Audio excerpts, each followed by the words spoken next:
আজ 23শে জানুয়ারি মহান বীর বিপ্লবী নেতাজি সুভাষচন্দ্র বসুর জন্মদিন।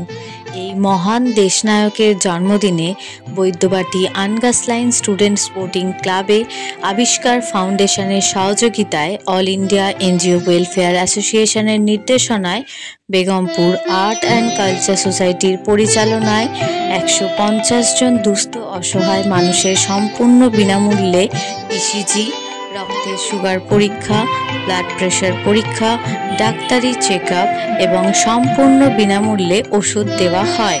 সংস্থার এই উদ্যোগে এলাকার মানুষ খুব উপকৃত হয় বলে জানান স্থানীয় বাসিন্দা এবং ক্লাব কর্তৃপক্ষ।